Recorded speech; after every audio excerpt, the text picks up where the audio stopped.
Okay sir, last time हमने object पे गौर किया था और ऑब्जेक्ट में हमने पहले सिंपल ऑब्जेक्ट पढ़ा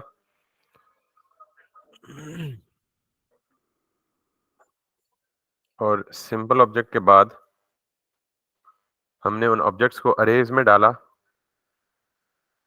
फिर हमने उस पे लूप किया और हमें ये आउटपुट पे देखा। यानी आपको पता है अरे और लूप्स इकट्ठे इस्तेमाल होते हैं।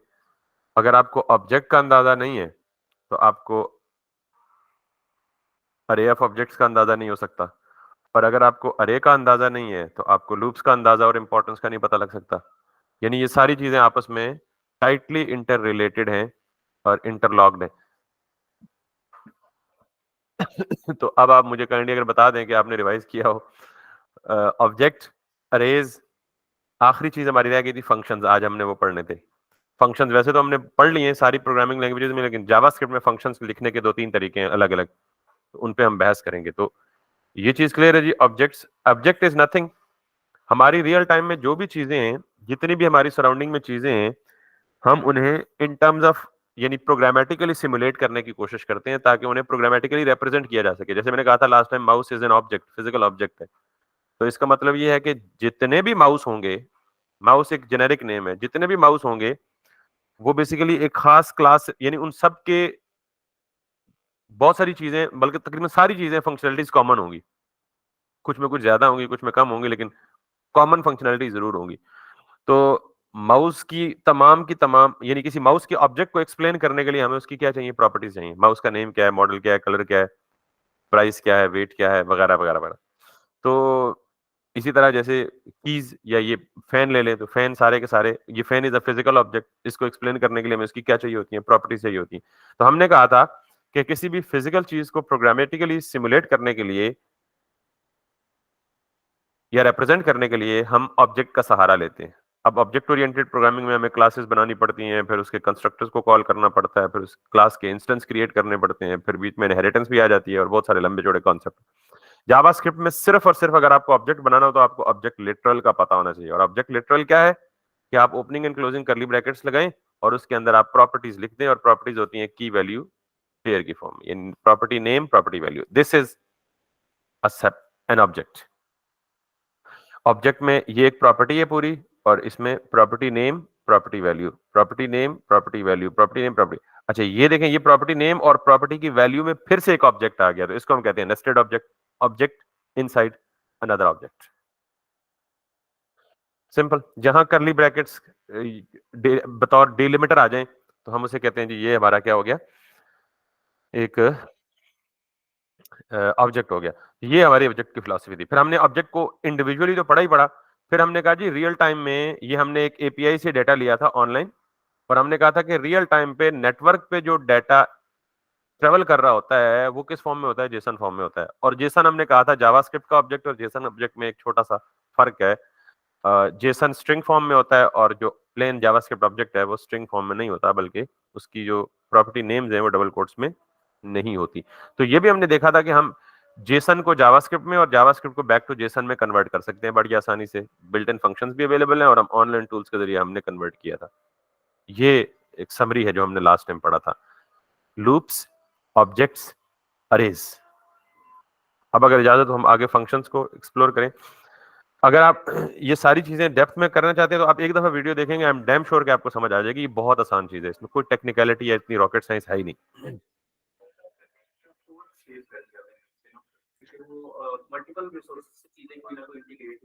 ठीक ठीक है, कर देंगे। मैं बल्कि इसको गिटहब के रेपो पे अपलोड करके ना आपसे लिंक शेयर कर दूंगा। ठीक हो गया। और आज बल्कि बताइएगा, आज वो पाइपलाइन वाला कॉन्सेप्ट इसी में कर दूंगा। YAML फाइल तो आपको हेल्प करेगा, मे बी किसी किसी जगह पे जाके। अगर हेल्प ना भी किया तो कोई बंदा कर रहा होगा, और अगर आपको अंडर हुआ तो आपको पहले से अंदाजा होगा कि यार ये क्या कर रहा है। YAML फाइल या ये माइक्रो सर्विसेज में बहुत ज्यादा यूज होती है, ऑटोमेटिक डिप्लॉयमेंट, CI/CD पाइपलाइंस और इस तरह के। तो आज हम इसकी CI/CD पाइपलाइन ट्रिगर करेंगे। वैसे तो हम कर ही रहे हैं, लेकिन वो मैनुअल कर रहे हैं गिटहब में। वो ऑटोमेटिक कैसे होती है, थ्रू पाइपलाइंस।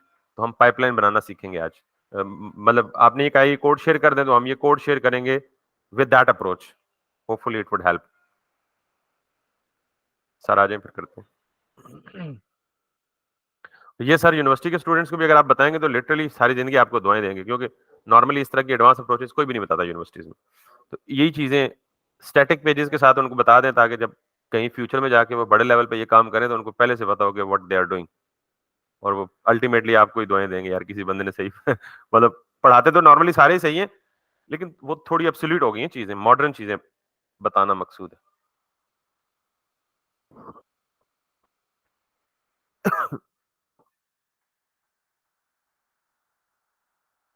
तो मैं इस लूप को हटा देता हूँ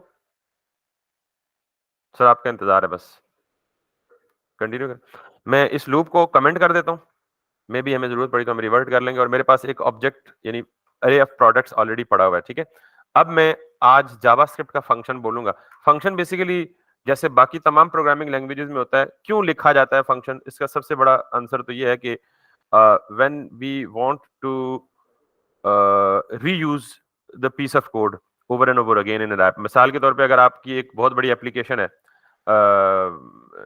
जिसमें कोई हजारों या करोड़ों या लाखों लाइंस ऑफ कोड पे मुश्तमिल होती है, तो एन मुमकिन है कि कोई सेम फंक्शनैलिटी जो है वो बार बार उसको उसकी जरूरत पड़े, उसे कॉल करने की या रिकॉल करने की जरूरत पड़े। मिसाल के तौर पे ये हम एटीएम में जाते हैं, तो एटीएम में हम लॉग इन करते हैं अपना पिन कोड इंटर करके, तो पिन कोड जब हम इंटर करते हैं तो वो हमारा पिन कोड एटीएम वेरीफाई करता है, डेटाबेस से जाके मैच करता है, और अगर वो पिन कोड वेरीफाई हो जाए तो हमें मतलब ओके कर देता है, और वेरीफाई ना हो तो हमें एरर शो कर देता है।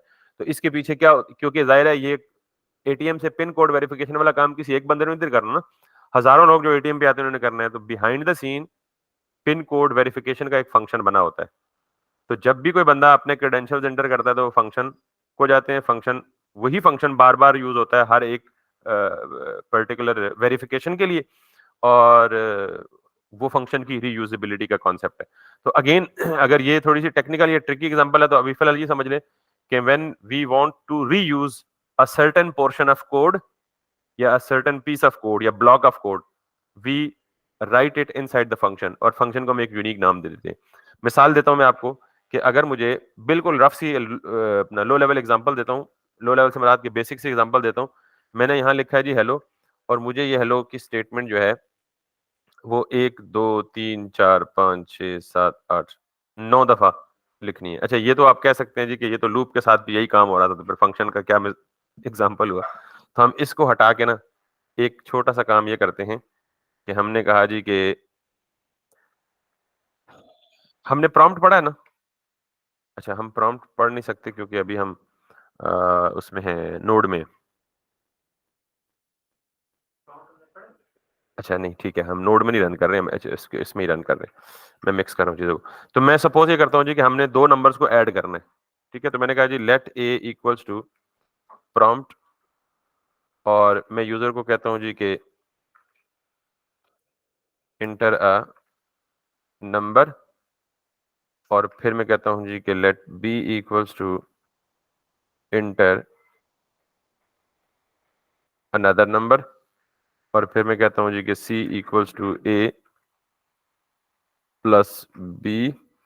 सी को डिक्लेयर नहीं किया तो एरर देगा,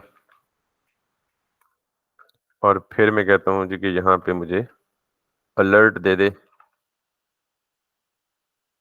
और दैट्स इट। फंक्शन के दो तीन पर्पसेस आपको इसी मिसाल से समझ आएंगे। सी।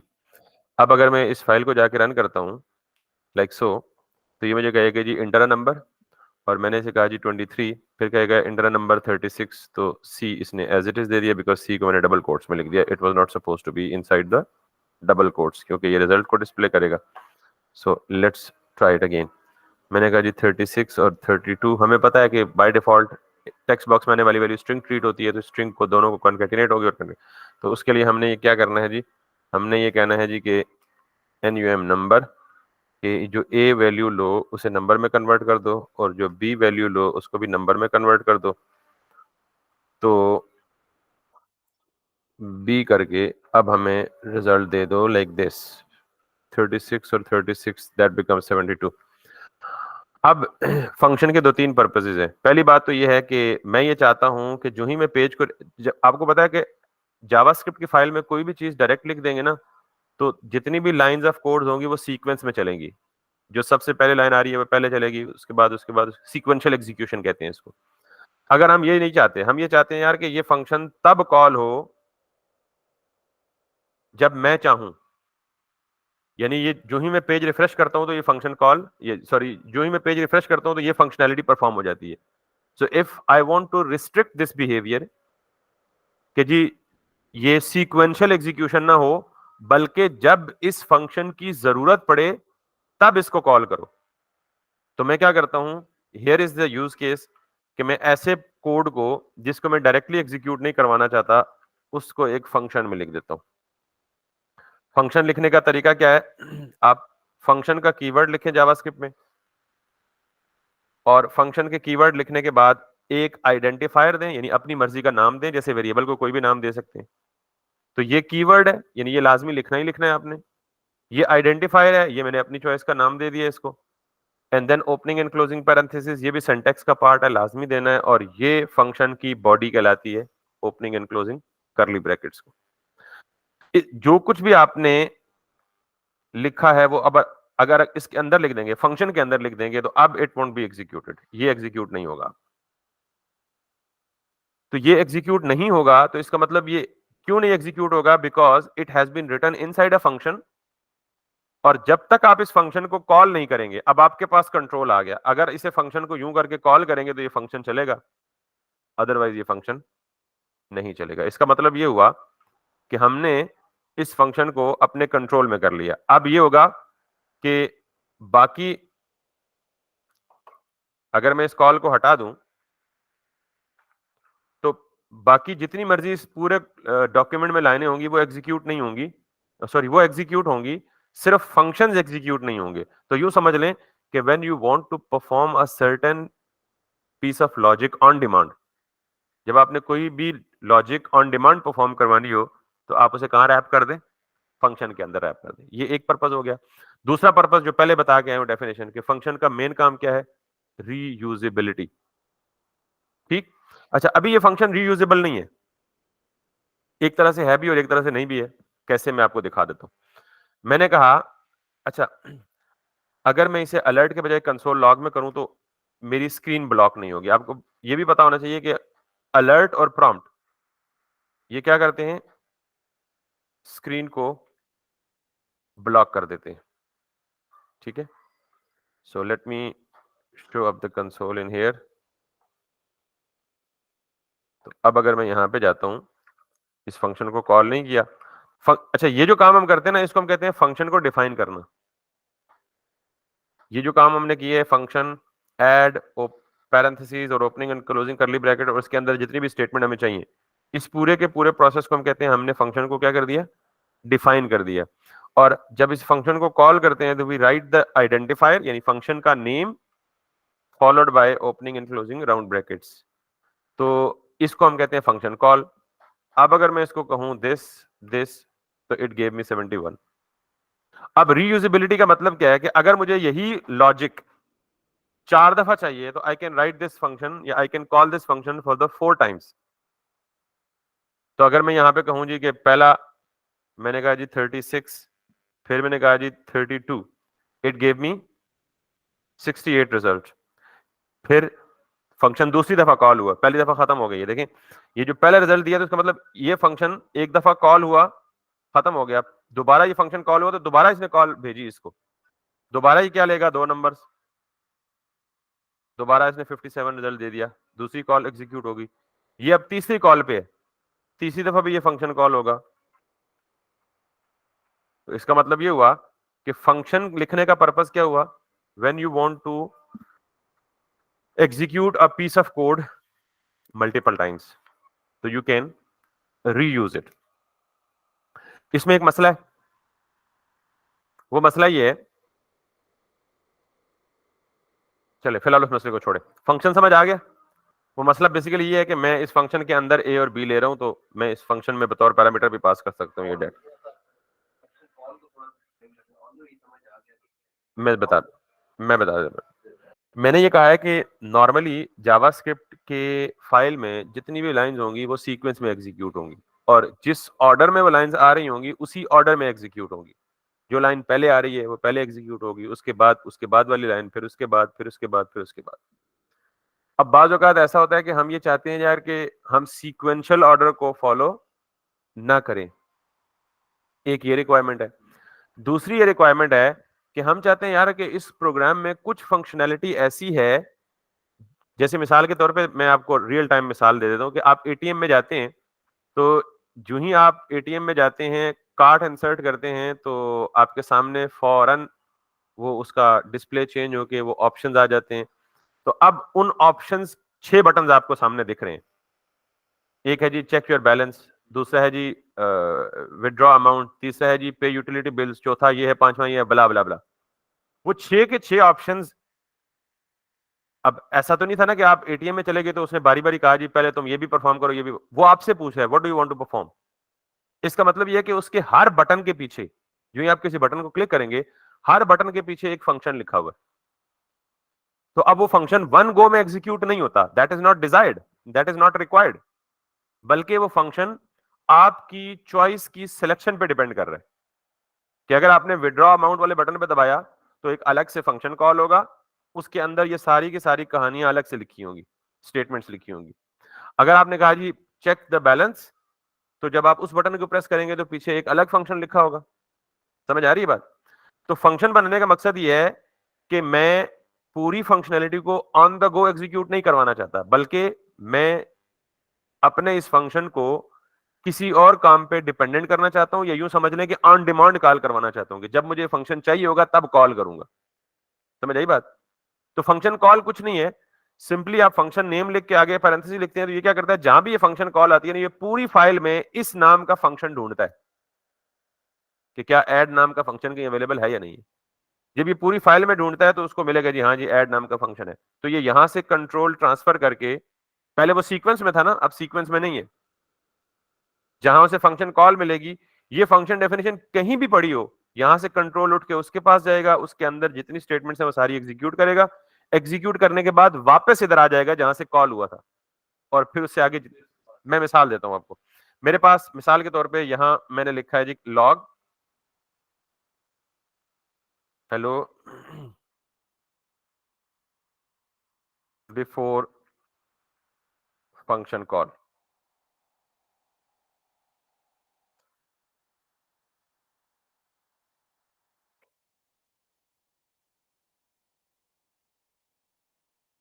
ये 5 स्टेटमेंट्स मेरी जो हैं वो फंक्शन कॉल से पहले चलेंगी, 5 मेरी फंक्शन कॉल के बाद चलेंगी। नाउ यू कैन गेस कि व्हाट विल हैपन। जरा देखिएगा। वो हेलो बिफोर फंक्शन कॉल, ये सीक्वेंस में चली ना, मैंने क्या कहा था, जिस सीक्वेंस में मैं कहूंगा उस सीक्वेंस में चलेंगी, ठीक है। 5 कॉल पूरी होने के बाद ये फंक्शन कॉल आई ऐड, इसने कहा जी बाकियों को पहले छोड़ो, ये जो फंक्शन कॉल हुआ ना इसको ढूंढो फाइल में कहीं है। ये फंक्शन इसको मिल गया, यहां पे पहुंचा, कंट्रोल इसने यहां ट्रांसफर कर दिया, और इस फंक्शन के अंदर जितनी स्टेटमेंट्स थी जब तक ये पूरी एग्जीक्यूट नहीं कर लेगा ये नीचे नहीं जाएगा। नहीं, बिफोर पे नहीं जाएगा। देखें, जब फंक्शन कॉल होगी ना, let me illustrate this diagrammatically. जब यहां से आया तो उसने कहा जी ठीक है लेट्स एग्जीक्यूट दिस। अच्छा, पहले यहां से आया तो इसने भी इसको एग्जीक्यूट कर लिया, इसको देख लिया कि ये चीज यहां मौजूद है, लेकिन जावास्क्रिप्ट को पता है कि फंक्शन डेफिनेशन को फौरन एग्जीक्यूट नहीं करना होता है, इसको इसकी कॉल पे, यानी जब इसको कॉल किया जाएगा तब एग्जीक्यूट किया जाएगा। तो जब इसने देखा ये फंक्शन डेफिनेशन है तो इसने इसे रीड कर लिया जावास्क्रिप्ट ने, लेकिन इसे एग्जीक्यूट नहीं किया क्योंकि ये फंक्शन डेफिनेशन थी। Function definitions are not directly executed unless they are called. जब ये नहीं हुआ तो इसके नीचे आया, उसने कहा ये लाइन, उसने कहा जी ठीक है एग्जीक्यूट कर दो, हो गई। इसके नीचे ये आया एग्जीक्यूट हो गई, इसके नीचे ये आया एग्जीक्यूट हो गई, ये आया एग्जीक्यूट हो गई, ये आया एग्जीक्यूट हो गई, अब ये आया। अब जावास्क्रिप्ट के सिंटैक्स को पता है कि ये फंक्शन कॉल है। जब भी जहां भी फंक्शन कॉल होगी तो हम कॉल कैसे करेंगे, फंक्शन का नाम लिखेंगे और साथ में राउंड ब्रैकेट्स लिखेंगे। ये क्या करेगा, ये इस नाम का फंक्शन ढूंढेगा पूरी फाइल में, चाहे ऊपर होगा चाहे नीचे होगा। जब ये पूरी इसको मिल जाएगा तो ये यहां से प्रोग्राम का कंट्रोल ट्रांसफर करेगा और यहां ले आएगा। अब जब यहां कंट्रोल ट्रांसफर करेगा तो इस फंक्शन के अंदर लिखी गई सारी लाइंस एग्जीक्यूट करेगा। हो गई एग्जीक्यूट। जब इस फंक्शन ने एग्जीक्यूशन फिनिश की तो प्रोग्राम का कंट्रोल फिनिश होने के बाद वापस इमीडिएटली नेक्स्ट लाइन में आ जाएगा जहां से वो फंक्शन कॉल हुआ था। ठीक, अब ये भी चलेगा, फिर ये भी चलेगा, फिर ये भी चलेगा, और फिर ये भी चलेगा, और फिर ये भी चलेगा। अब मिसाल के तौर पे यहां मैं फिर लिख देता हूं ऐड। तो ये 5 चलने के बाद फिर वो कंट्रोल यहां से ट्रांसफर करके किधर भेजेगा? फिर ये प्रोग्राम एग्जीक्यूशन खत्म करने के बाद वापस कहां जाएगा? इससे नीचे। ये है फंक्शन कॉल बेसिकली। ठीक होगी बात? तो फंक्शन कॉल होती क्यों है वो आपको बता दिया मैंने। अब जरा देखिएगा, मैं ये फंक्शन जब एक दफा अपनी एग्जीक्यूशन फिनिश करेगा तो देख रहे हैं 61 रिजल्ट डिस्प्ले करके उसने बाकी अपने नॉर्मल एग्जीक्यूशन को जारी रखा। दिस इज बेसिकली ये फंक्शन। और ये फंक्शन रीयूजेबल भी हो सकता है कि आपने एक दफा ये फंक्शन लिखा, आप दोबारा इसे कहीं भी कॉल कर लें। यहां पे same function would be executed twice. अब क्या करेगा? पहले ये 5 लाइनें चलेंगी, फिर ये इधर आएगा, ये सारी लाइनें परफॉर्म हो गई, एक दफा ऐड करेगा, फिर ये 3 लाइनें चलेंगी, फिर ये ऐड पे जाएगा वापस इधर, ये सारी एग्जीक्यूट करके फिर ये 2 लाइनें आ जाएगी। That is a function call.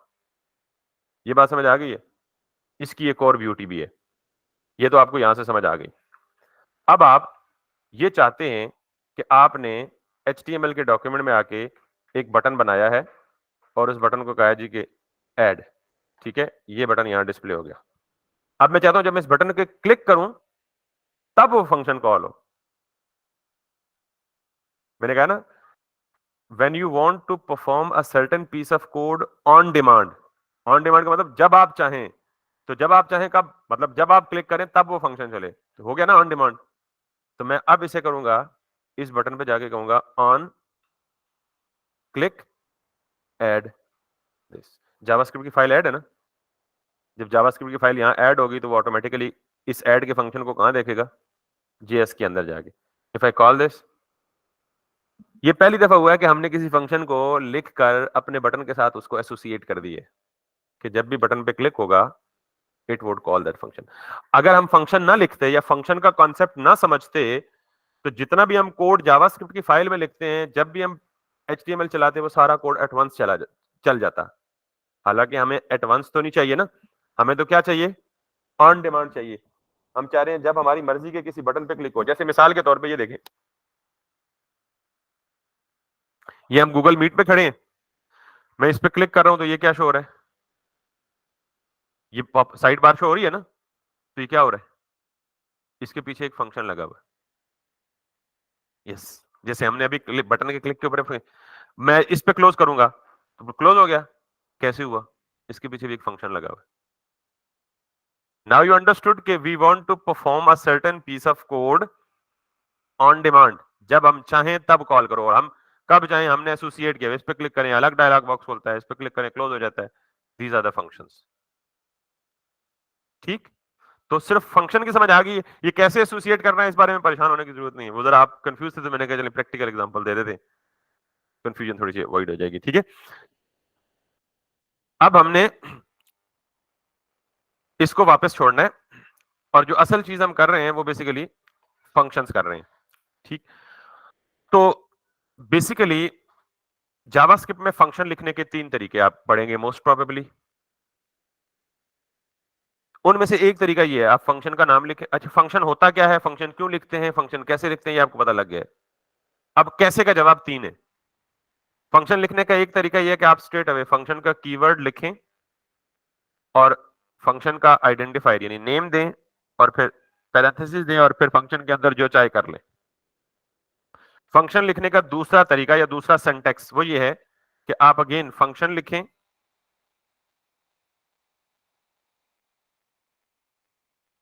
और फंक्शन को आइडेंटिफायर ना दें बल्कि फंक्शन को बगैर नाम के लिख दें। तो ऐसा फंक्शन, इसमें और इसमें फर्क सिर्फ एक ही है, इस फंक्शन का नेम है और इस फंक्शन का नेम नहीं है। और जिस फंक्शन का नाम ना हो, जावास्क्रिप्ट में उस फंक्शन को कहते हैं एनोनिमस फंक्शन। वैसे एनोनिमस का मतलब ही गुमनाम होता है, ऐसी चीज जिसका कोई नाम ना हो, कोई पहचान ना हो। यस, यस, ये एक कॉन्सेप्ट है हॉइस्टिंग का। हॉइस्ट का मतलब पता है ना इंग्लिश में क्या होता है आपको? हॉइस्ट का मतलब होता है, जैसे आपने वो अक्सर देखा होगा, president of Pakistan hoisted the flag on 14th। Hoist का मतलब होता है बुलंद करना, किसी चीज को बुलंदी पे लेके जाना। तो ये एक कॉन्सेप्ट है हॉइस्टिंग की वजह से। जैसे सी प्लस प्लस है ना, कि उसमें बाउंड होते हैं कि फंक्शन को पहले डिक्लेयर करना पड़ता है, सिग्नेचर देने पड़ते हैं, तब कॉल होगा, अदरवाइज यहाँ कोई मसला नहीं है, जिधर मर्जी कॉल करें, ऊपर करें नीचे करें, हो जाएगी। वो हॉइस्टिंग क्या है, जरा थोड़ा सा एडवांस कॉन्सेप्ट है, इसलिए मैं उसको इग्नोर कर रहा हूँ जानबूझ के। तो अब ऊपर वाला फंक्शन है वो नेम्ड फंक्शन है, यानी उसका नाम है। तो फंक्शन की पहचान ही किससे होती है उसके? हमारी पहचान किससे होती है? हमारे नाम से। ऑब्वियसली फंक्शन की पहचान भी किससे होगी? किसी भी फंक्शन के दो नाम नहीं हो सकते। Function should have only unique name. जैसे वेरिएबल का नाम यूनिक होता है, एक दफा एक वेरिएबल को एक नाम दे दिया, सेम नाम उस पूरी फाइल में किसी दूसरे वेरिएबल को नहीं दे सकते। Same is the case for the functions. तो अब ये दोनों फंक्शन में ये बिल्कुल एग्जैक्ट सिमिलर सिंटैक्स है, सिर्फ एक चीज के फर्क के साथ। ऊपर वाले फंक्शन का नाम है, नीचे वाले फंक्शन का नाम नहीं है। जावास्क्रिप्ट में जिस फंक्शन का नाम ना हो उसे हम कहते हैं एनोनिमस। अब आप कहेंगे जी इसका मकसद क्या? मकसद कुछ भी नहीं है, दोनों सेम काम करेंगे। लेकिन नीचे वाले फंक्शन को मैं कॉल कैसे करूंगा? नहीं कर सकता, क्योंकि फंक्शन कॉल किससे होता है? नेम से होता है। नीचे वाले फंक्शन का तो नेम ही नहीं है, तो कॉल कैसे होगा? तो जब भी आपको एनोनिमस फंक्शन लिखना, अभी बताता हूं कहां लिखना पड़ेगा आपको।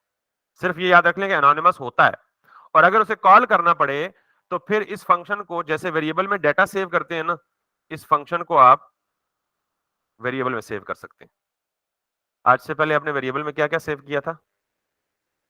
Number data, string data, object और अरेज। यही चीजें वेरिएबल में सेव की थी ना। आज नई चीज सेव करेंगे, पूरा का पूरा फंक्शन उठा के आप वेरिएबल में सेव कर सकते हैं। सी प्लस प्लस या बाकी प्रोग्रामिंग लैंग्वेज में बहुत सारों में ऐसा नहीं होता, नहीं हो सकता। जावास्क्रिप्ट में ऐसा हो सकता है कि जब भी आप, अभी देखें मैंने ये एनोनिमस फंक्शन लिखा, तो ये देख रहे हैं it is giving me an error, identifier expected. Identifier में किसको बोल रहा हूं? वो चीज जिससे फंक्शन आइडेंटिफाई होता है, वो किससे होता है? नेम से होता है। तो ये उसने एरर दिया, तो मैं इसको आइडेंटिफायर कैसे दे सकता हूं? यूं करके। ठीक। अब अगर इस फंक्शन को कॉल करना चाहिए, ये दोनों ऐड हो गए हैं, तो मैं इसे ऐड वन कह देता हूं, ताकि नेम कंफ्लिक्ट ना करें। जैसे मैंने खुद ही कहा कि एक नाम के दो फंक्शन नहीं हो सकते, ठीक है। और अब मैं अगर इसे कहूं ऐड वन, तो ये कॉल करने का बिल्कुल सेम तरीका है, लेकिन फंक्शन को लिखने के दो तरीके हैं। एक है एनोनिमस, जब आप एनोनिमस फंक्शन लिखेंगे तो उसका आइडेंटिफायर नहीं होगा, फिर आपको उसे आइडेंटिफायर या नेम किसी और तरीके से देना पड़ेगा, जैसे मैंने उसे नए वेरिएबल में असाइन कर दिया। और कॉल करने का सेम तरीका है। ये है जी फंक्शन का दूसरा सिंटेक्स। कहां लिखना है अभी ये नहीं बताया, सिर्फ लिखा जा सकता है, ये बताया। तीसरा सिंटेक्स फंक्शन का, आप पीछे फंक्शन का कीवर्ड भी ना लिखें। फंक्शन लिखने के लिए आप ये काम करें, ये सर क्लाउड में बहुत ज्यादा यूज होता है, लेमडा फंक्शन कहते हैं इसको।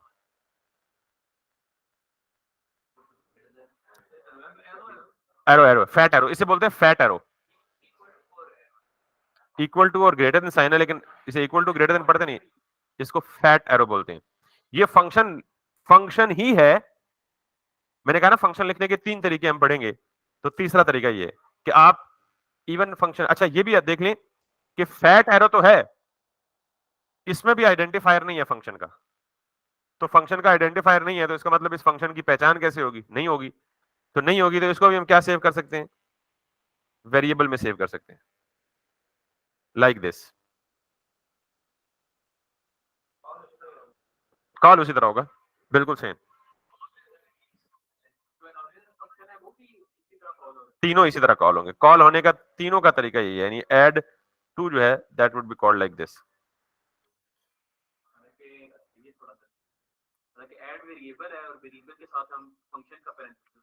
मैं इसमें थोड़ा सा मैं इसकी डेप्थ बताऊंगा ना, तो आप दोनों समझ जाएंगे शायद, जिनको ऑब्जेक्ट ओरिएंटेड प्रोग्रामिंग पता है, सर के लिए मसला होगा, इसलिए मैंने नहीं बताया। वैसे बताता हूँ इसके बाद। उसको सेपरेट इसलिए रख रहा हूँ, अगर वो समझ ना भी आया तो यू कैन स्किप इट, लेकिन ये स्किप ना कीजिएगा। सिंटैक्स तीन तीन तरह के। ये आपको बिल्कुल अजीब नहीं लगेगा जब आपको रीजन पता लगेगी तो।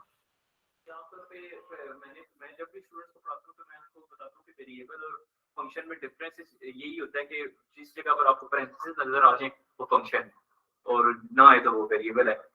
तो ये जब इसकी रीजन में बताऊंगा ना तो आपको सही करके मजा आएगा और फिर बताते हुए मजा आएगा अगला कॉन्सेप्ट ठीक है। तो ये समझ आ गई सर। अब इन तीनों की बॉडी में ये हो सकता है।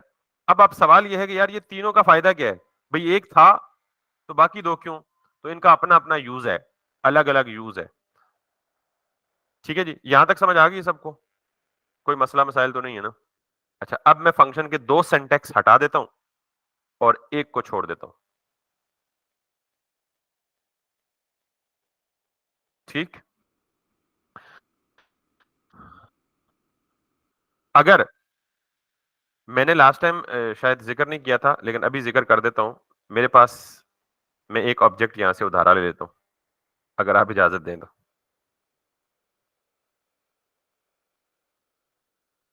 ये मेरे पास एक ऑब्जेक्ट है, मैं इसे नाम दे देता हूं लेट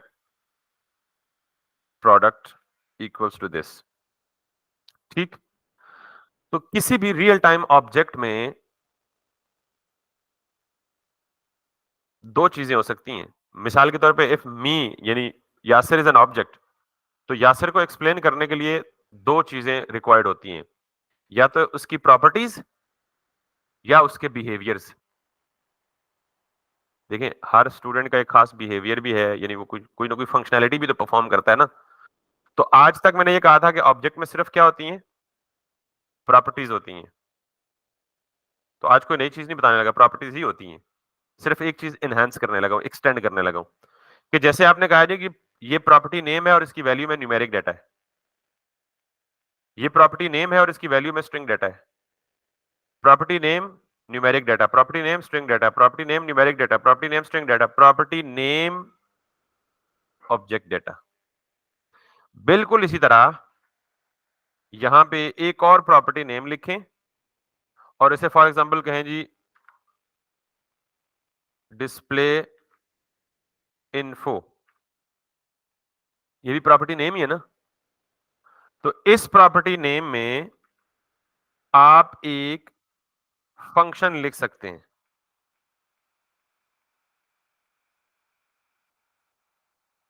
बात समझ आई? यानी आज पहली दफा आपको बता रहा हूं कि किसी ऑब्जेक्ट में प्रॉपर्टी के अगेंस्ट वैल्यूज तो होती है, नंबर, स्ट्रिंग, ऑब्जेक्ट और अरेज। किसी प्रॉपर्टी के नेम में फंक्शन भी आ सकता है।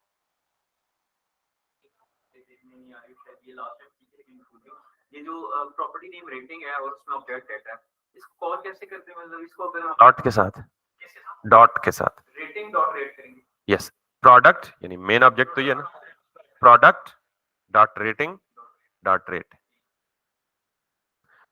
तो अब ये समझ आ गई कि किसी ऑब्जेक्ट में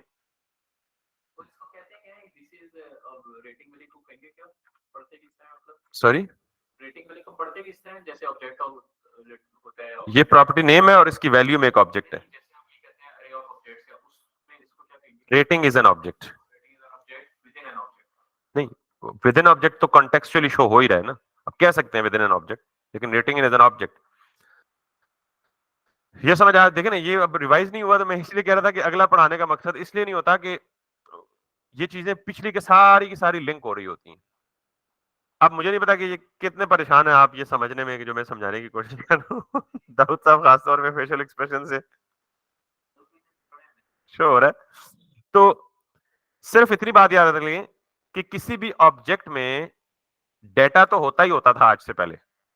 आज पहली दफा हम पढ़ रहे हैं कि उस ऑब्जेक्ट में फंक्शन भी हो सकता है, फंक्शन भी हो सकता है। जब ये समझ आ गई तो मुझे बताएं कि किसी एक फंक्शन के दो नाम हो सकते हैं? नहीं हो सकते। तो ये मैं क्या कर रहा हूं, डिस्प्ले इन्फो, ये पूरा फंक्शन इसमें असाइन कर रहा हूं और फंक्शन को साथ में अलग से आइडेंटिफायर भी दे रहा हूं, क्योंकि हमने पता है कि ऑब्जेक्ट में जिस भी वैल्यू को गेट करना हो तो हम उसकी प्रॉपर्टी से गेट करते हैं ना। ठीक, तो उस हिसाब से तो ये फंक्शन का नाम हो गया ना, तो ये फंक्शन का दूसरा नाम तो हो ही नहीं सकता।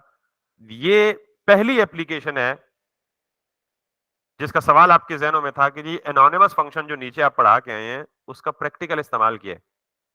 तो जब भी हम किसी फंक्शन को किसी ऑब्जेक्ट के अंदर लिखते हैं तो हम उसका नाम नहीं देते, वहां पे एनोनिमस फंक्शन लेते हैं। और उस केस में जो ऑब्जेक्ट की प्रॉपर्टी होती है वही फंक्शन का नाम कंसिडर होता है, यानी display info is the identifier for this anonymous function. Sir समझ आ गई ये बात? अब इस आइडेंटिफायर को, बस इतना ही बहुत है, ज्यादा जो है वो नुकसान दे सकता है हमें। अगर मतलब इफ यू आर रेडी और ये अगर चीज प्रॉपरली डाइजेस्टेड है तो मैं अगला कॉन्सेप्ट पढ़ा देता हूँ इससे रिलेटेड। अब देखिएगा जरा, मैं इसको कॉल करता हूं, मैं थोड़ी देर के लिए, मैं थोड़ी देर के लिए इसको हटा देता हूं। और अब जरा देखें, आपको पता है कि मैं ऑब्जेक्ट को, ऑब्जेक्ट की किसी भी प्रॉपर्टी को गेट करना है तो मैंने ऑब्जेक्ट का नाम लिखा है विच इज प्रोडक्ट, और मुझे इसकी प्रॉपर्टी गेट करनी है प्राइस, तो क्या करूंगा, प्रोडक्ट डॉट प्राइस, ऐसे ही ना सर? तो कंसोल लॉग पे देखिएगा जरा, अब आपको सही समझ आएगी। 168, ये सारी चीजें तो हम गेट कर सकते हैं। अगर मैं डॉट रेटिंग गेट करूं तो मुझे रेटिंग मिल जाएगी, नो वरीज। लेकिन अगर मैं डॉट फंक्शन गेट करूं विच इज डिस्प्ले इन्फो, तो मुझे पूरा का पूरा फंक्शन गेट हुआ है, एग्जीक्यूट नहीं हुआ। मुझे फंक्शन गेट हुआ, फंक्शन एग्जीक्यूट, क्योंकि फंक्शन एग्जीक्यूट होता तो क्या होता, सिर्फ हेलो।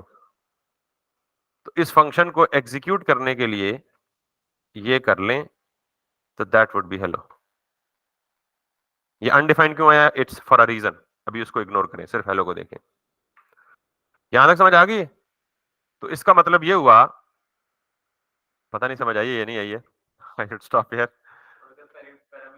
अगर सॉरी, बिल्कुल पैरामीटराइज, अभी तो पैरामीटर बताया ही नहीं है ना फंक्शन के। जब पहले पहले पैरामीटर बताऊंगा क्या होते हैं तो फिर पता लगेगा। वो कैप पहनना शुरू हो गया, तैयारी करना शुरू हो गया अभी से। ठीक है, तो इसका मतलब ये हुआ कि हम, मैंने ऑब्जेक्ट को थोड़ा सा एक्सटेंड किया है, पहले फंक्शन अलग से पढ़ाया और फिर मैंने कहा कि function can be inside the object, can be part of the object. अच्छा, ये काम तो है ही है। ये काम यूं भी हो सकता है कि मैं इधर इसको लेमडा फंक्शन बना दूं, दैट इज स्टिल अलाउड।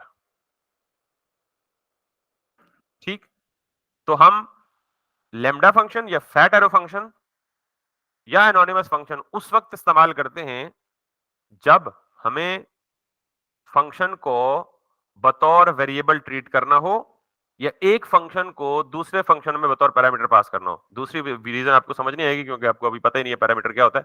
सिर्फ एक चीज जान लें, लेमडा फंक्शन और एनोनिमस फंक्शन हम उस वक्त इस्तेमाल करते हैं जब हम फंक्शन को बतौर वेरिएबल ट्रीट करें। ठीक हो गया सर? हाशिम साहब, आपका सवाल मेरे पे अभी भी उधार है, मैं राइट टाइम देकर उसका जवाब दूंगा। यहां तक किसी को कोई इशू तो नहीं है? पक्की बात है? तो ये सिर्फ डिफरेंट वेज हैं ऑफ राइटिंग द थिंग। तो ये आपको पता लग गया आप कि किसी भी ऑब्जेक्ट में, किसी भी ऑब्जेक्ट में दो चीजें होती हैं। पहले एक थी, वैसे तो एक ही होती है, प्रॉपर्टीज, लेकिन प्रॉपर्टीज की शक्लों के एतबार से, बिहेवियर के एतबार से दो कर लें कि किसी भी ऑब्जेक्ट में दो चीजें हो सकती हैं, या उसकी प्रॉपर्टीज या उसके फंक्शंस। अब एक बारीक सा डिफरेंस है, ऑब्जेक्ट ओरिएंटेड प्रोग्रामिंग हम पढ़ते भी हैं, पढ़ाते भी हैं। If you can answer it, it would be very good. Function और मेथड में क्या फर्क है भी या नहीं?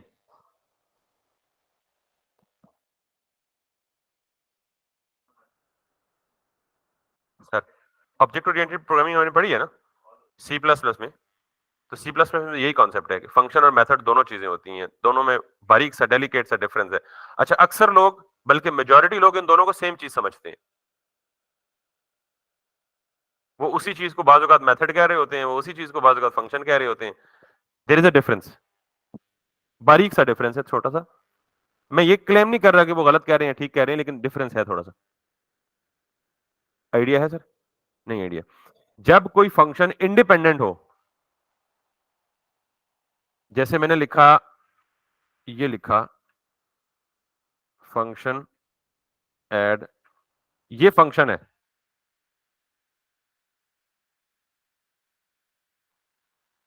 ठीक, ये मेथड है। फर्क सिर्फ ये हुआ कि जब कोई फंक्शन किसी ऑब्जेक्ट के साथ एसोसिएटेड होता है तो वो मेथड कहलाता है, जब कोई फंक्शन इंडिपेंडेंट होता है तो वो फंक्शन कहलाता है। अगर किसी क्लास को इंस्टेंशिएट करें और उसके इंस्टेंस पे कोई मेथड कॉल करें, वो मेथड होगा।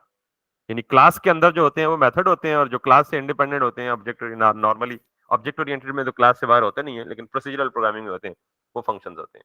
तो ऑब्जेक्ट ओरिएंटेड प्रोग्रामिंग में हमेशा मेथड होता है, नॉर्मली वो फंक्शन होता है। या इसको यूं समझ लें जावास्क्रिप्ट में कि जब कोई फंक्शन किसी ऑब्जेक्ट के साथ एसोसिएटेड होगा वो मेथड बन जाएगा। ये क्या है, मेथड है या फंक्शन है? क्योंकि ऑब्जेक्ट के अंदर है। और ये क्या है, इसका उससे कोई ताल्लुक नहीं, नहीं देते।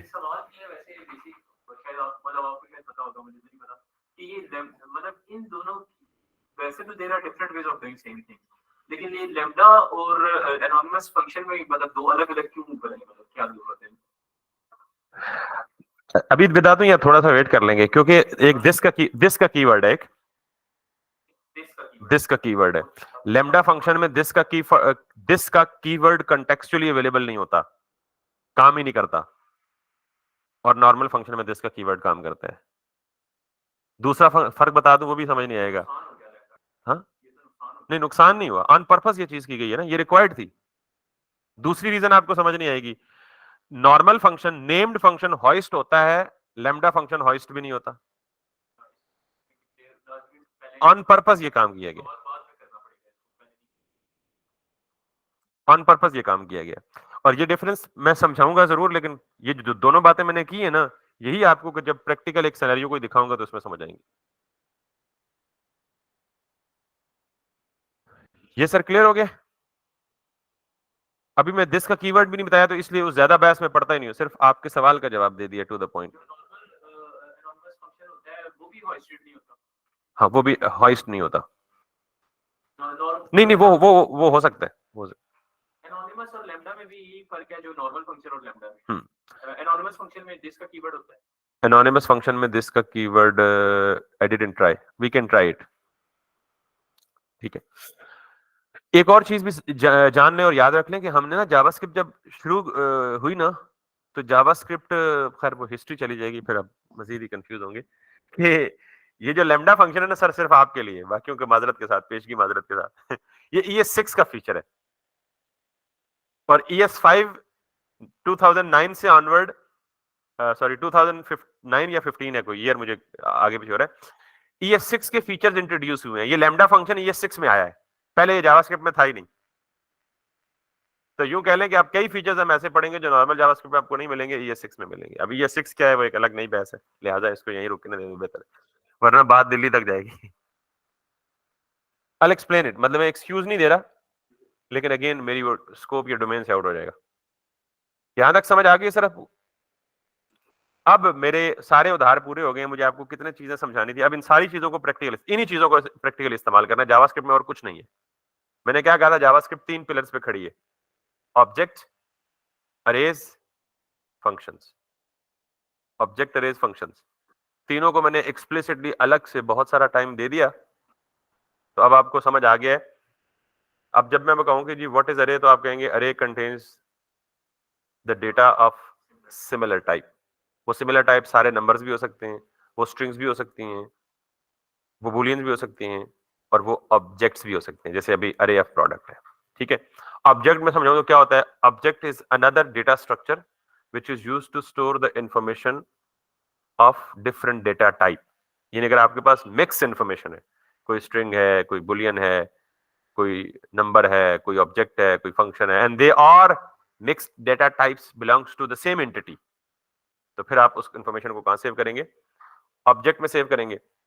फंक्शन क्या है basically, function is actually a piece of code or a chunk of code that is given a unique name, and it can be called on demand wherever you want. It can be reused over and over again, and there are so many other purposes as well, but these are the two major ones. तो ये तीनों चीजें आपको समझ आ गई हैं separately. अब खुशखबरी ये है कि जावास्क्रिप्ट के साथ काम करते हुए मोस्ट ऑफ द टाइम्स आपको ऑब्जेक्ट खुद बनाना ही नहीं है, जावास्क्रिप्ट में काम करते हुए मोस्ट ऑफ द टाइम्स आपको फंक्शंस खुद बनाने ही नहीं है। फिर समझाने की क्या जरूरत थी? आपने बिल्ट इन फंक्शंस यूज करने हैं, आपने बिल्ट इन ऑब्जेक्ट्स यूज करने हैं। जब मैं यूज करूंगा तो आपको फौरन समझ आ जानी चाहिए कि ये क्या हो रहा है। जैसे मैंने लास्ट टाइम भी आपको कहा था कि मुझे सिर्फ ये देख के बता दें, इस लाइन को अब एक्सप्लेन कर दें, तो क्या है? जरा दाऊद साहब इस लाइन को एक्सप्लेन करेंगे, ये क्या है सर? कौन कौन सा ऑब्जेक्ट है? कंसोल ऑब्जेक्ट है। Very good. कैसे पता चला हमें? Very good, nice, that's it. यही इसीलिए समझाया क्योंकि आपको पता है कि जिसके साथ डॉट लग जाए और उस डॉट के आगे क्या है? Log function. आपको कैसे पता चले ये फंक्शन है? ये प्रॉपर्टी भी हो सकती है। नहीं ठीक है, वो चले अभी मेथड या फंक्शन अभी ये पर आपको क्या पता लगा कि मेथड या प्रॉपर्टी है? जब भी राउंड ब्रैकेट्स आएंगी तो ये मेथड होगा, और राउंड ब्रैकेट नहीं होंगी तो क्या होगा? प्रॉपर्टी होगी। ऊपर देख लें, ऑब्जेक्ट में दोनों चीजें मौजूद है। डिस्प्ले इन्फो करेंगे तो साथ में। जी सर। यस, ये इसी तरह होगा बिल्कुल। यहां लिखा होगा लॉग और इसके आगे उन्होंने यहीं पे ये काम किया होगा कुछ ना कुछ। समझ आ गई बात दाऊद साहब? Very good. अब आप इसको एक्सप्लेन कर दें। डॉक्यूमेंट डॉट राइट, ये क्या है सर? पूरी लाइन एक्सप्लेन करें जरा। Document dot right, document object है, क्या है? फंक्शन है। आपको कैसे पता चला ये फंक्शन है? नहीं, फंक्शन और मेथड चले दोनों को सेम कर ले। मैंने गलती कर दी थी उसमें डिफरेंस बता के, वो इनके लिए था जिन्होंने ऑब्जेक्ट ओरिएंटेड प्रोग्रामिंग पढ़ी हुई। आप फंक्शन मेथड को अलग अलग ट्रीट ना करें, सेम ट्रीट कर दें। राइट क्या है? अच्छा, कैसे पता चला आपको फंक्शन? नहीं क्या मैं आप इसकी नहीं नहीं आप इसकी शक्ल देख के इसकी पहचान करें। इसके इसके मीनिंग्स अभी तक क्या है? प्रॉपर्टी है। कैसे पता चला? दो ही तो पॉसिबिलिटीज है, तीसरी कोई पॉसिबिलिटी नहीं है, कसम चुरा लो। या इसके आगे राउंड ब्रैकेट्स होंगी या नहीं होंगी। राउंड ब्रैकेट्स होंगी तो वो फंक्शन होगा, और अगर राउंड ब्रैकेट नहीं होंगी तो प्रॉपर्टी होगी। तीसरी कोई पॉसिबिलिटी नहीं बताऊंगा आपको, ठीक है? अच्छा, अब अगर मैं ये क्या बन गया?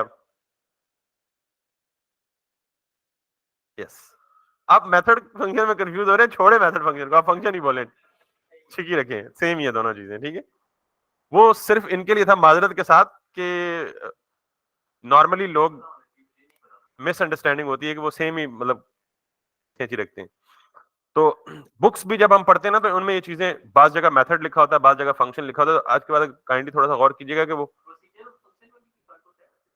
नहीं, प्रोसीजर डिफरेंट लैंग्वेज में, यानी डिफरेंट किसी लैंग्वेज में फंक्शन को ही नाम प्रोसीजर दे दिया गया।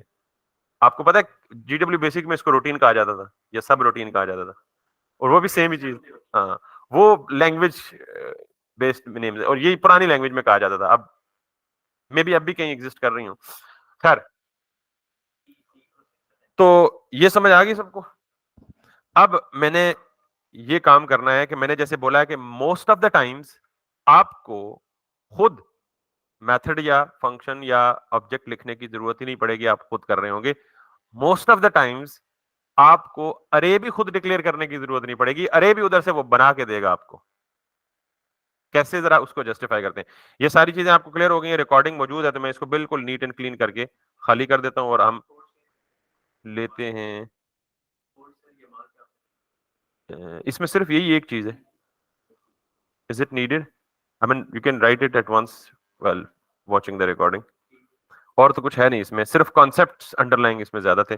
अब जो चीज पढ़ाऊंगा ना वो शेयर कर दूंगा।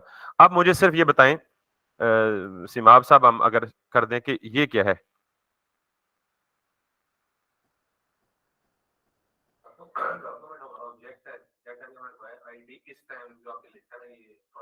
प्रॉपर्टी है, और अब ये क्या बन गया? फंक्शन बन गया। That's it, simple.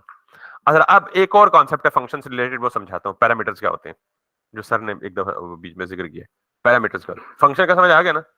फंक्शन का मतलब it's a piece of code which you want to execute on demand. और जब भी आप कॉल करेंगे प्रोग्राम अपना नॉर्मल फ्लो छोड़ देगा और वो कहां चला जाएगा, फंक्शन को ढूंढने चला जाएगा। फंक्शन उसे मिलेगा, वो पूरा एग्जीक्यूट करके वापस कहां आएगा, जहां से छोड़ के गया था। ये फंक्शन है, सिंपल इज दैट। अब मैं उसी फंक्शन की एक और मिसाल देता हूं और मैं कहता हूं जी ये ऐड है और क्या हो गया भाई, ओ सॉरी,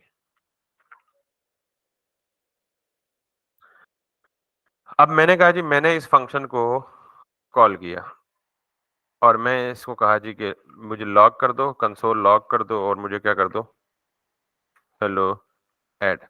बिल्कुल ऐसे ही है जैसे पहले कहा है कि जब भी मैं फंक्शन को कॉल करूंगा तो ये फंक्शन ऐड कॉल हुआ तो ये इसके अंदर गया, इसके अंदर जितनी स्टेटमेंट्स थी उन्हें उसने उन्हें एग्जीक्यूट कर दिया। दैट्स फाइन, ये सिंपल फंक्शन है। ये जो राउंड ब्रैकेट्स है ना, इनका एक पर्पस है, पैरेंथेसिस बोलते हैं इनको। जब भी हम फंक्शन को कॉल करते वक्त साथ में कोई डेटा भेजें, आई रिपीट, जब भी हम फंक्शन कॉल करते वक्त साथ में कोई डेटा भेजें, कैसे भेज सकते हैं, 23। तो इसका मतलब है कि हम फंक्शन में डेटा पास कर रहे हैं वाइल कॉलिंग, ठीक। तो this data is called as a parameter. हम कह रहे हैं कि हम फंक्शन में क्या पास कर रहे हैं, पैरामीटर। जाहिर है पैरामीटर कोई डेटा ही होगा और डेटा कितनी शक्ल में पास कर सकते हैं हम, वेरिएबल, न्यूमेरिक टाइप का, स्ट्रिंग टाइप का, इसी तरह कांस्टेंट हार्ड कोडेड भी पास कर सकते हैं, बुलियन टाइप का, ऑब्जेक्ट भेज सकते हैं, अरे ऑफ ऑब्जेक्ट भेज सकते हैं और एक फंक्शन को भी भेज सकते हैं। समझ आइए सर, अब आपके जवाब का वक्त करीब आ गया कि हम वो जो फंक्शन को वेरिएबल में सेव करते थे वो क्यों करते थे। तो अब सुन ले सर, किसी फंक्शन को कॉल करते वक्त हम उसमें कोई डेटा पास कर सकते हैं। वो जो डेटा पास करेंगे वो किस किस शक्ल में पास कर सकते हैं, नॉर्मल नंबर की फॉर्म में, स्ट्रिंग की फॉर्म में, बुलियन की फॉर्म में, ऑब्जेक्ट की फॉर्म में, अरे ऑफ ऑब्जेक्ट्स की फॉर्म में और फंक्शंस की फॉर्म में। तो अब अगर आप सोचें थोड़ा सा, तो हमने पीछे जितनी चीजें पढ़ी हैं वो सारी इकट्ठी हो रही हैं। तो यहां मैं क्या पास कर रहा हूं, नंबर पास कर रहा हूं, ठीक। आप चाहें तो 2 नंबर भी पास कर सकते हैं, लेकिन उस केस में आपको क्या करना पड़ेगा, कॉमा सेपरेट करना पड़ेगा। आप चाहें तो 3 नंबर भी पास कर सकते हैं, चाहे तो 5 नंबर भी पास कर सकते हैं, 4 नंबर भी पास कर सकते हैं। तो जितने भी डेटा आइटम्स आप किसी एक फंक्शन में बतौर पैरामीटर्स पास करेंगे, कर सकते हैं। लेकिन मैं फिलहाल एक के साथ जाता हूं, जो आप पैरामीटर यहां से पास करेंगे तो जब ये फंक्शन कॉल होगी तो ये क्या करेगा, मैंने कहा था ना ये करेगा कि जब फंक्शन कॉल होगी तो यहां से कंट्रोल छोड़ेगा और फंक्शन को ढूंढेगा कहां है उसकी डेफिनेशन, यहां से वो फंक्शन को एग्जीक्यूट करेगा। तो यहां से अब मैं क्या भेज रहा हूं इस फंक्शन में, डेटा। तो जब भी आप किसी फंक्शन में पैरामीटर पास करेंगे, जब नहीं पास करेंगे तो फिर तो फाइन, सादा सा काम है। जब आप पैरामीटर पास करेंगे तो फंक्शन कॉल के वक्त वो पैरामीटर कॉपी होके कहां जाएंगे, उस फंक्शन की डेफिनेशन में वो रिसीव होंगे खुद ब खुद। फंक्शन कॉल देखेगा कि अगर उसकी पैरेंथेसिस में कोई डेटा है तो वो इस डेटा को उठा के साथ ही भेज देगा डेफिनेशन में। तो यहां हम इस डेफिनेशन में यानी इस ऐड में इनकमिंग डेटा को रिसीव करेंगे। डेटा रिसीव कहां होता है, वेरिएबल्स में। तो इसका मतलब है यहां मैं एक वेरिएबल लिख दूंगा, मिसाल के तौर पे ए लिख देता हूं। तो इसका मतलब ये 23 जाके कहां स्टोर हो जाएगा, ए में स्टोर हो जाएगा। How, let me show. तो अब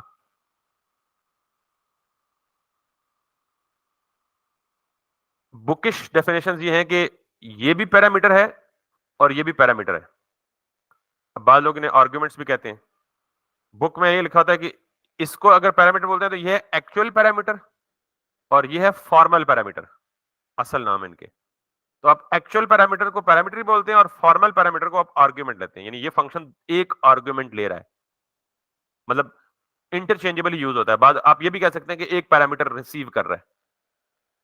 लेकिन जनरली जब आप फंक्शन में पैरामीटर पास कर रहे होते हैं तो आप इसे कहते हैं पैरामीटर बीइंग पास्ड। जब उस फंक्शन की डेफिनेशन में वो वैल्यू रिसीव कर रहे होते हैं तो आप क्या कहते हैं, ये एक आर्गुमेंट रिसीव कर रहा है, एक आर्ग्यूमेंट रिसीव कर रहा है। समझ आ गई सर? असल नाम इनको अगर दे ले तो आप एक्चुअल पैरामीटर्स और फॉर्मल पैरामीटर्स। सर क्लियर है?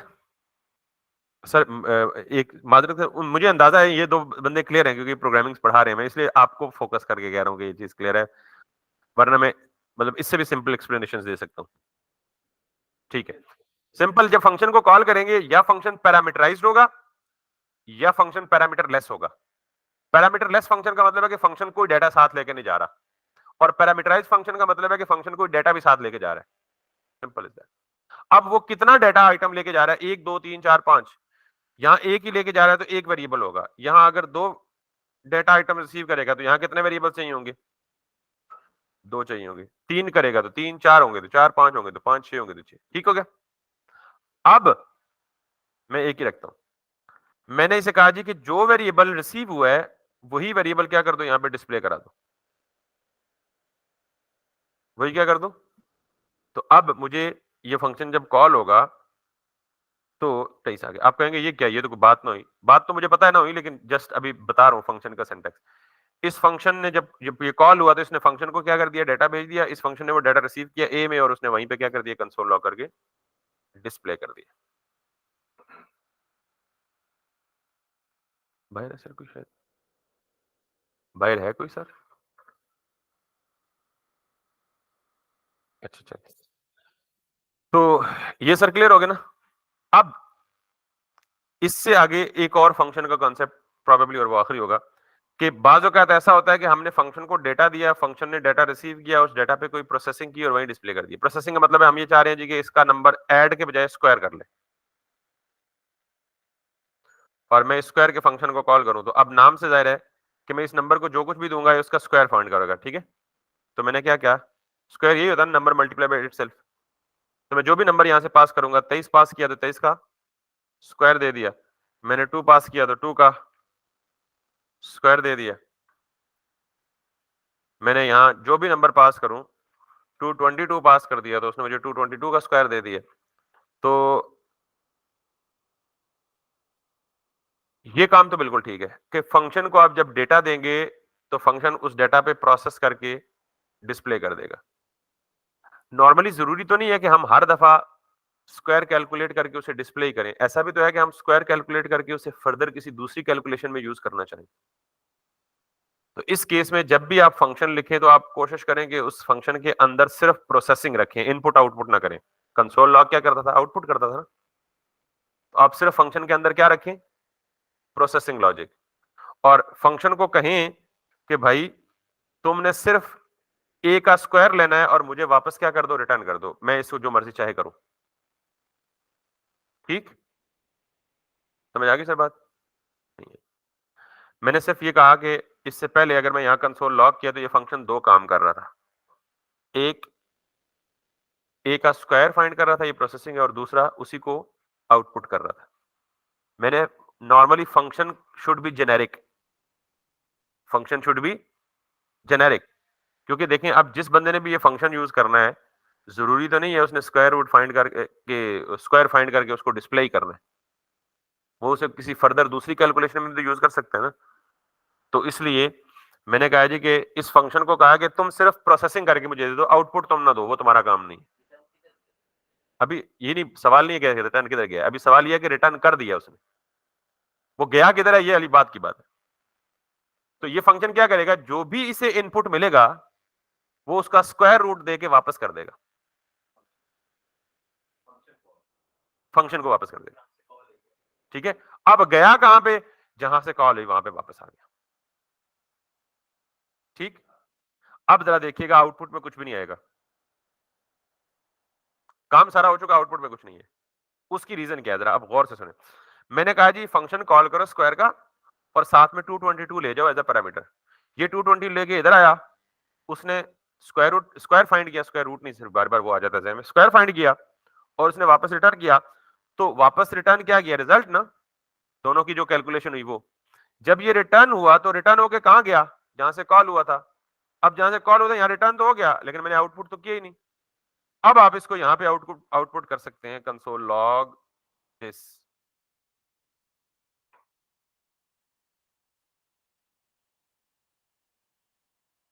समझ आ गई बात?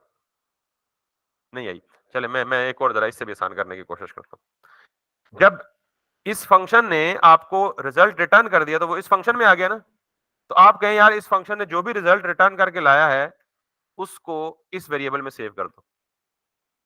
यानी ये फंक्शन जब कॉल होगा तो ये कोई चीज रिटर्न करेगा, वो चीज रिटर्न होके किस में आएगी? इसमें आएगी।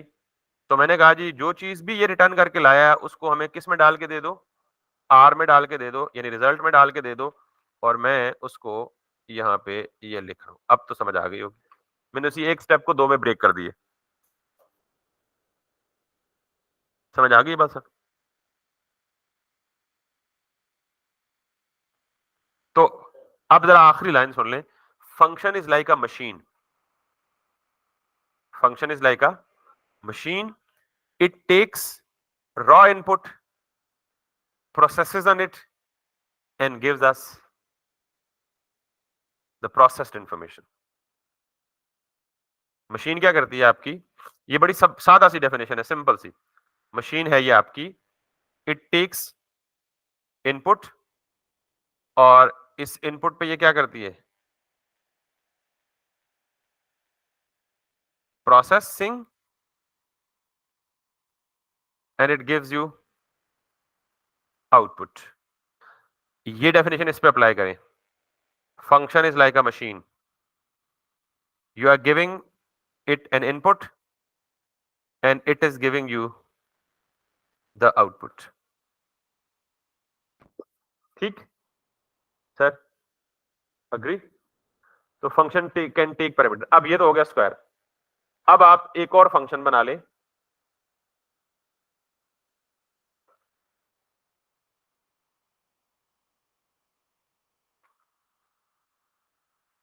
और इसमें आप ले लें कि जब ये फंक्शन कॉल होगा तो ये दो आर्ग्यूमेंट लेगा और दोनों आर्ग्यूमेंट को प्लस करके रिटर्न कर देगा। अब जब मैं कॉल करूंगा तो मुझे कितने पैरामीटर देने पड़ेंगे? दो। और ये दो पैरामीटर को प्रोसेस करके ये रिजल्ट रिटर्न कर देगा, और मैं इसको कर दूंगा लॉग।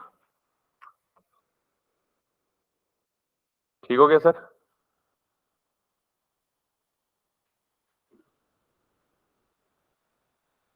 क्यों जी सर जी? अब जरा इनकी जरा एक अच्छी सी मिसाल देते कि मैं कहता हूं, मैं एक छोटा सा कैलकुलेटर बना दूं।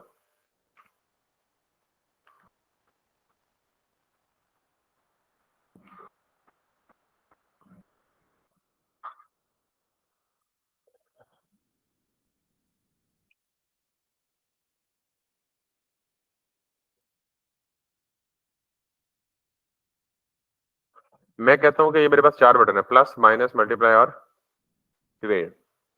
तो मैं प्लस पे कॉल करूं तो दो नंबर्स क्या हो जाए? प्लस हो जाए। माइनस पे कॉल करूं दो नंबर क्या हो जाए? माइनस हो जाए। तो मैं क्या करूंगा? मैं यहाँ पे फंक्शंस लिखूंगा। कितने फंक्शन लिखूंगा? एक, दो, तीन, चार। ये वही एटीएम में चली मिसाल नहीं है, जो बटन प्रेस करे वही काम हो जाए पीछे। तो एक ऐड, दूसरा सब ट्रैक्ट,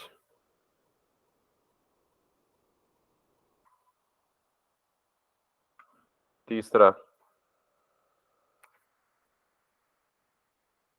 मल्टीप्लाई, चौथा डिवाइड। मैंने कहा जी कि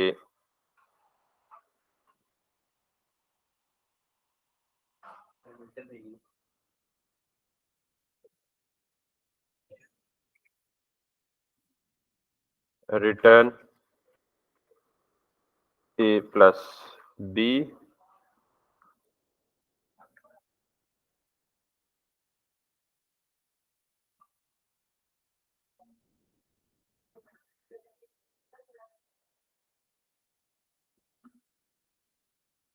ए minus b, a multiply by b, और ए डिवाइडेड बाय बी।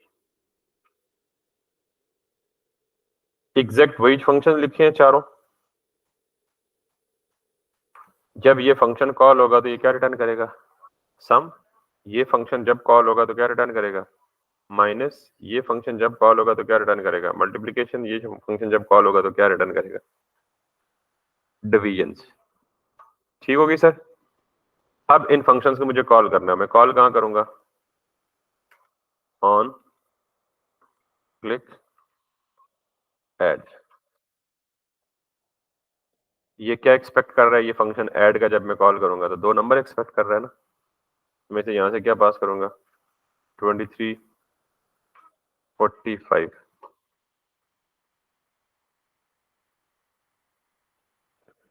अब ये कैलकुलेट कर रहा है, रिटर्न भी कर रहा है, हम कहीं डिस्प्ले नहीं करवा रहे। ठीक, और डिस्प्ले करवा भी नहीं सकते जब तक हम थोड़ा अगला टॉपिक एक नहीं पढ़ेंगे, क्योंकि हमें डिस्प्ले यूआई पे कराना है ना। तो अभी के लिए हम टेस्ट के लिए क्या करते हैं, रिटर्न के बजाय हमें अगली क्लास तक इंतजार करना पड़ेगा कि हम फिलहाल हम क्या कर देते हैं, console log a plus b। ठीक, तो अगली क्लास में हम ये रिटर्न करा के इसको यहीं इधर ही नीचे डिस्प्ले कराएंगे। उसके लिए एक क्लास हमें और चाहिए, तो वो काम भी हो जाएगा। ठीक है, तो अभी के लिए मैं क्या करता हूं, सबके साथ रिटर्न के बजाय, आपको रिटर्न समझ आ गया अलग से, ठीक है। तो ये जस्ट अगली क्लास में हम जब डॉम को पढ़ेंगे तो डॉम के बाद आपकी सारी क्लासेस ग्राफिकल हो जाएंगी। अभी तो आप खुश सीन देख देख के थक गए होंगे, मुझे पता है, 1-2 क्लासेस जो है। तो मैंने यहाँ पे किया जी, ऑन क्लिक पे, इस माइनस के ऑन क्लिक पे कौन सा फंक्शन कॉल करना है, सबट्रैक्ट। मल्टीप्लाई के ऑन क्लिक पे कौन सा फंक्शन कॉल करना है, मल्टीप्लाई। और इसके ऑन क्लिक पे कौन सा फंक्शन करना है, डिवाइड। लें जी सर, एडिशन हो चुकी है, सब्ट्रैक्शन हो चुकी है, मल्टीप्लिकेशन हो चुकी है, डिवीजन हो चुकी है। So why functions are important? We can call them on demand. We can reuse them over and over again. We can break the normal sequential flow of execution of the program through the functions. And we can do lots of stuff. But that's how actually it works. यहाँ तक कोई question है तो बता दे। कोई question नहीं है ना सर। ये अगेन मैं प्लीज नेक्स्ट वीक में ना हम पहले कॉल करके पूछेंगे सर जी वो पिछला क्लियर हुआ है, वरना लिटरली कोई फायदा नहीं है। पिछले जितने हफ्ते हुए मैंने अर्ज की है कि कोई फायदा नहीं है जब तक आप जावास्क्रिप्ट, आपको कहीं काम नहीं आएगी जब तक आपका लेआउट पक्का पुख्ता नहीं होगा। ये तो जावास्क्रिप्ट हमने इसलिए स्टार्ट कर दी थी कि टाइम सेविंग, कि आप लेआउट की प्रैक्टिस नहीं करते तो हम एटलीस्ट टाइम तो जाया ना करें। लेकिन टाइम फिर भी जाया हो रहा है कि आप फिर भी नहीं लेआउट की प्रैक्टिस। तो अब आपके ऊपर ना डबल प्रेशर है, जावास्क्रिप्ट भी और लेआउट भी है। तो ये आपसे पूछ के किया है मैंने, मेरी कोई कसूर नहीं है इसमें, आपने खुद ही कहा था जी कर दें। तो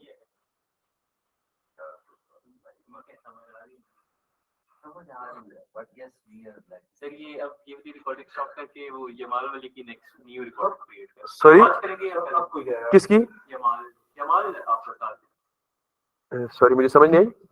यमाल आप कह रहे थे